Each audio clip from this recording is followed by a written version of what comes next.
The book of Revelation is a call for the endurance and faith of the saints. That is, the book is addressing the fears of a church experiencing intense persecution. That church needs to stay focused on its trust in God, resisting the temptation to despair. The purpose of Revelation is to encourage them and motivate them to remain faithful. But which church?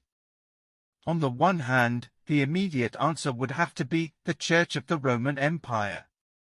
Like every other prophet in the Bible, John is addressing the people of his own time, in the first instance. When he speaks to them in the first chapter, he says, "I share with you the tribulation and the patient endurance." Their bad experience began with Nero's vindictive treatment of the Christians in Rome and came to a climax in the grand campaign set in motion by Diocletian. John will be referring to Nero's persecution, or to something a little later. On the other hand, the vision itself is describing God's reaction to the persecution. In other words, looking into John's future. Clearly the bulk of what the vision foresees has not been fulfilled, even in metaphor. In particular, nobody can claim that we are living in the New Jerusalem of the last two chapters. So it is reasonable to suppose, as many people do suppose, that John is addressing a crisis-troubled church of the future. I believe the answer to the conundrum is that John is addressing both churches at the same time. There are two troubled Christian communities, two oppressive regimes, two periods of tribulation, and two triumphant victories of God over a persecuting world. One set for the Church of the Roman Empire, and the other set for the future church. That answer is also the key to understanding what the book of Revelation says.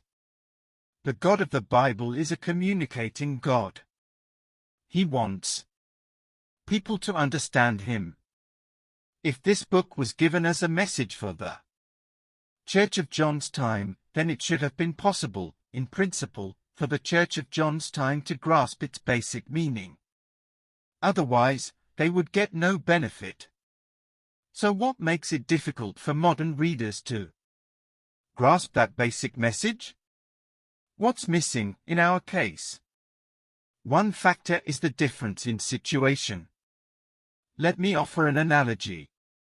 In the days when I was commuting into London, I frequently found myself standing near a notice which began with the unsettling words, "It is usually safer to remain on the train." If I had taken that warning literally, keeping still and waiting for further advice from railway staff, I would never have reached my destination. Reading between the lines, though, and remembering other notices on other trains, I could recognize the suppressed opening clause, "in the event of an accident or other emergency." In other words, the message was not really meant for me. It was meant for future passengers in different circumstances. At the time of writing, we in the modern church are living in the comparatively peaceful interval between the tribulation imposed by the Roman Empire and the tribulation imposed by the beast. So the message of Revelation, addressed to a church in tribulation, cannot be understood by us without an effort of the imagination. We must put ourselves in their place in order to perceive the central theme of Revelation, namely God's faithful response to the world's oppression of the church. Another factor is that the Church of John's time were probably more at home in the Old Testament scriptures than the average modern Christian. That was a vital advantage, because the message of Revelation is carried by the overtones of its imagery, an imagery borrowed extensively from the Old Testament. This turns the Old Testament into a kind of codebook for Revelation, from which the Christians of John's time should have been able to read off the symbolic meaning of most of the visions. Therefore, my own approach to understanding the book of Revelation will work by recreating what they must have been doing instinctively. At every step, I will be looking for echoes from the books of the Old Testament,